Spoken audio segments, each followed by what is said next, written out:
So because I breathe air, this deck exists. Y'all knew it was coming.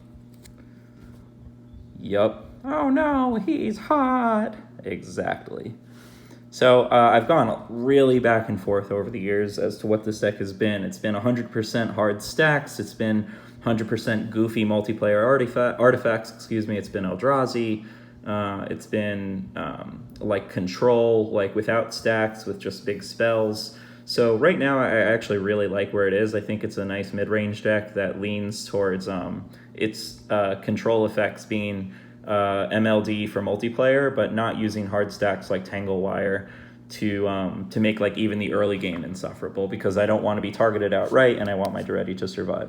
So without further ado, here's where the list stands today. Also, just super proud of this list. Almost every card in this deck has been traded into over the years or has been packed. So, you know, like, been building this since, I don't know, I was 20. So, goddamn, almost 7-8 years now. So we have Ancient Tomb, Crystal Vein, Strip Mine, Wasteland, Tech Edge, Encroaching Wastes. So we have 4 land hate effects. As I'm reading this, I definitely should find room for Field of Ruin.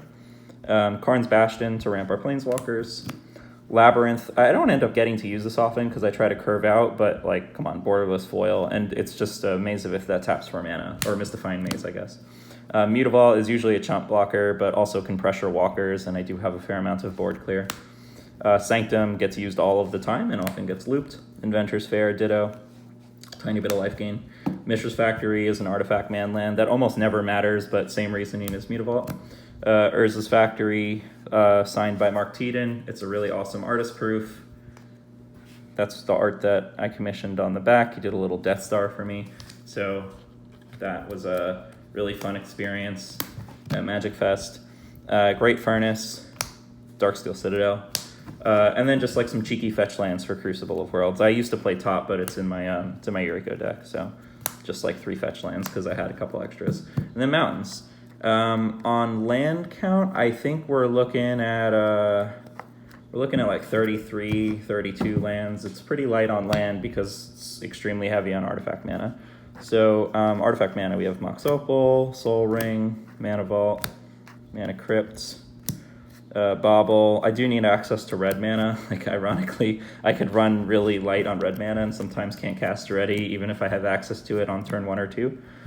Expedition Map, Fire Diamond, Mindstone Cycles, Grim Monolith or Monolith Sinister, Worn Power Stone, Archive Cycles, Thran Dynamo is a good jump, and Gilded Lotus is that like necessary jump in red mana, plus very pretty.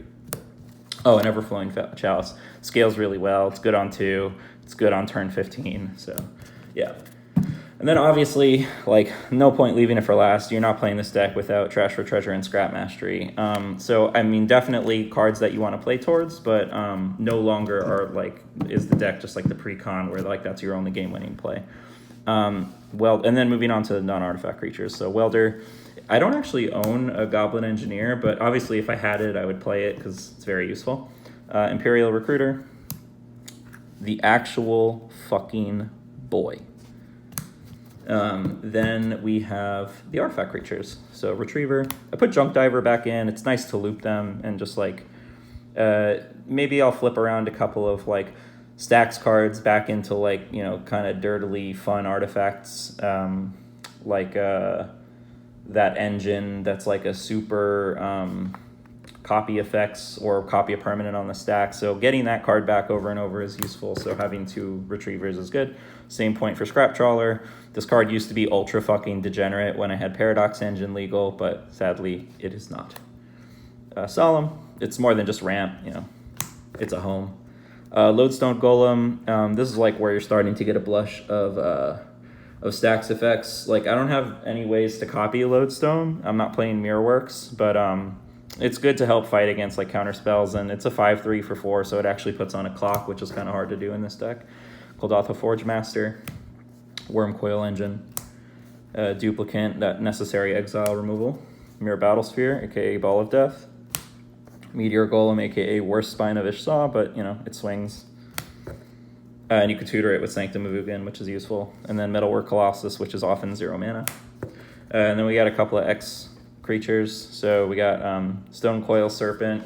I don't reckon this one, no, it's not an artist proof, but got it signed at that event, which is pretty awesome. Trample and Pro Multicolor is unique to this deck, which is great. Having Reach to protect for Daretti is also very useful, and it's scalable. It just sucks that you can't reanimate it, like, you know, realistically, but you can get it back to hand over and over. And then also protecting flyers is from flyers is Hangerback Walker, and it's scalable as well. So those are, I believe, all of the creatures. Then we have non-creature artifacts. So Shredder loops with Scrap Mastery and enough mana rocks, but otherwise just sets up the grave and can fuck with like your opponent's top or whatever. Eager Wellspring, ETB and dies, draw a card. Wellspring, ETBs and dies, get a basic. Strionic Resonator copies all of our ETB effects. Defense Grid, I don't usually play this card, but I was like short one card recently, and I felt like this list is like very susceptible to hard control, so it's nice just to have something that's pretty tutorable to actually be able to play the game against like hard blue decks. Then we have Sculpting Steel, Crucible of Worlds with Strip Mine as one of our win cons, or you know, one of the many land destruction lands. Mimic Vat, not only just for our stuff, but for our opponents. Ensnaring Bridge, because we don't want to get run over. Trading Post is basically a Planeswalker. I've always said that. I will continue to say that. Mystic Forge is a card that came back in. This deck is quite colorless, so I'm okay with that. Sorry, it's rather artifact driven, doesn't have to be colorless, but also fixes the top card of the deck if we hate it, so it's pretty useful. I said it's not that stacks, but of course I'm going to play actual Smokestack because there's a fair amount of upside to sacrificing in this deck. It's a lot of death triggers. Same reasoning for KCI. And we do have Lattice, so I could use KCI for like a gigantic, if I had like a Fireball in the deck, you could do it. You could also use it for like a huge Hangerback Walker or Stone Coil Serpent, so that's pretty fun. Memory Jar, because this is obviously a big mana deck. Mycosynth Lattice, because you already know. Mindslaver, kind of sort of a win con. Like, you're not hard looping this unless you could do a bunch of other things, realistically. But people seem to be very afraid of it, and it does keep the games pretty different. Spine. And that is all of, I believe, the non-creature artifacts.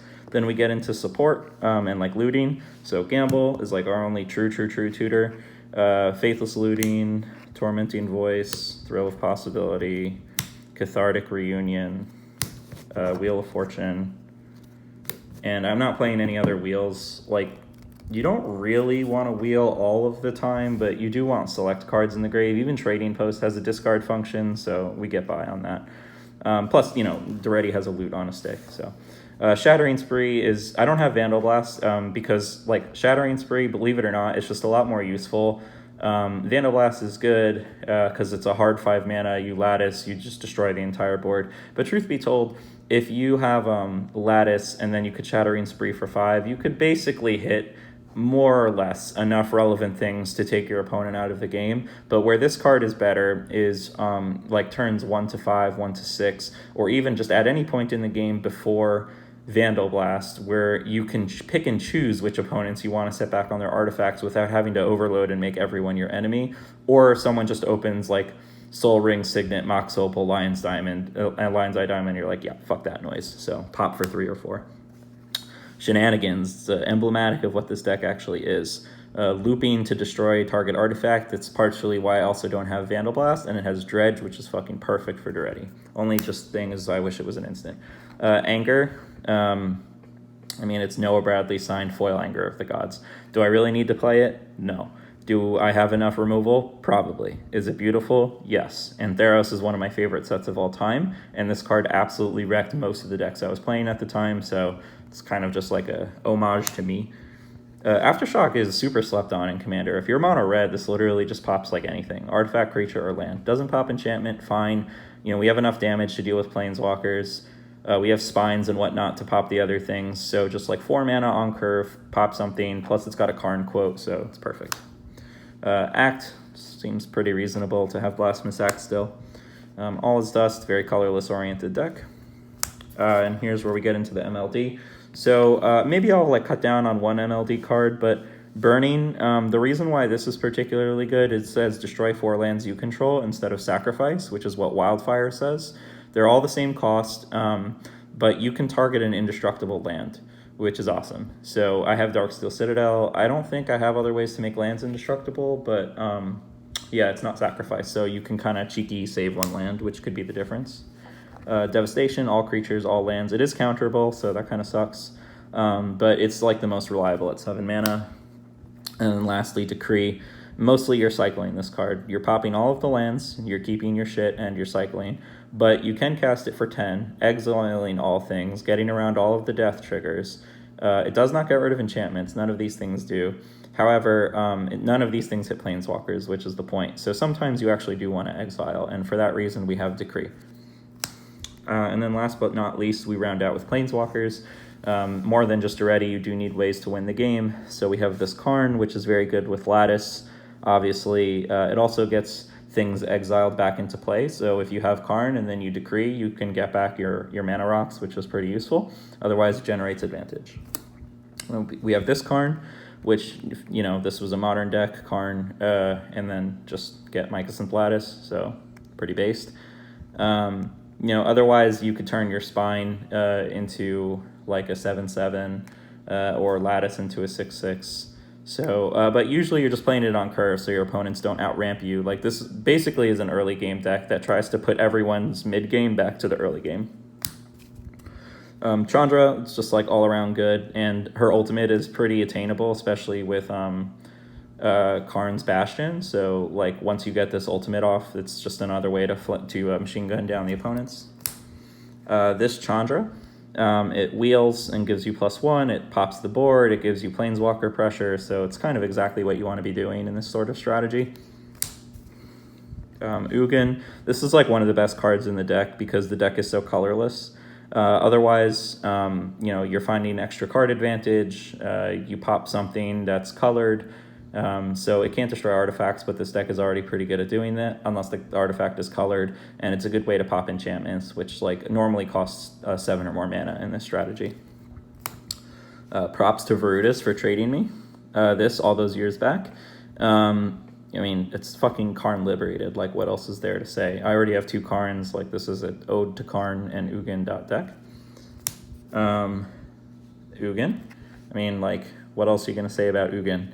He's, like, probably one of the best planeswalkers in Commander.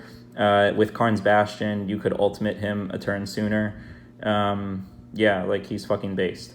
And I wouldn't be me, and this deck wouldn't be itself if I wasn't playing the best card in Magic that isn't Goblin Welder or Baleful Strix. Yeah, baby. Original print signed. So anyway, that's where the deck is at. Thanks for watching.